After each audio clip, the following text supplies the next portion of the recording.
આમ આદમી પાર્ટીએ શરૂ કરી સ્થાનિક સ્વરાજ્યની ચૂંટણીની તૈયારી। જન્માષ્ટમીના દિવસે આપ ઉમેદવારી ફોર્મ જાહેર કરશે।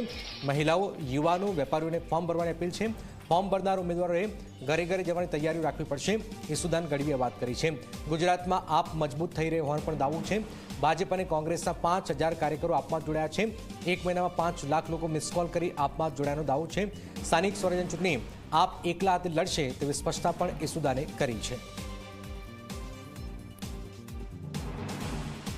ત્યારે જન્માષ્ટમીના શુભ અવસર પર આમ આદમી પાર્ટી એક ઉમેદવારી ફોર્મ લોન્ચ કરવા જઈ રહી છે।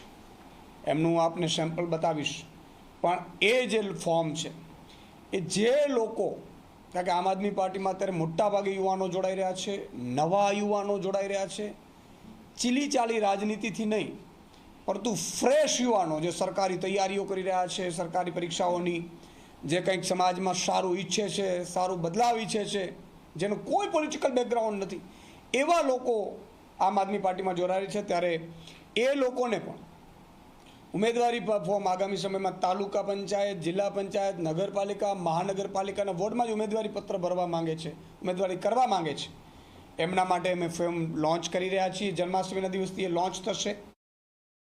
ના મેં કીધું ને, 5000 લોકો આમ આદમી પાર્ટીમાં ભાજપ અને કોંગ્રેસના નીચેના કાર્યકર્તાઓ, વોર્ડના, તાલુકાના, જિલ્લાના અથવા તો નવયુવાનો એ જોડાઈ રહ્યા છે। એનો અર્થ મોટામાં અમને પણ રસ નથી, કારણ કે એ લોકોને સ્વાભાવિક છે કે ક્યાંક કૌભાંડોમાં દબાયેલા હોય, ક્યાંય કોઈ બ્રિજના કોન્ટ્રાક્ટરો હોય, કોઈ લાભાર્થીઓ હોય, એ લોકો આવીને પણ ટકશે નહીં અથવા તો એ આમ આદમી પાર્ટીની વિચારધારા સાથે સેટ નહીં થઈ શકે।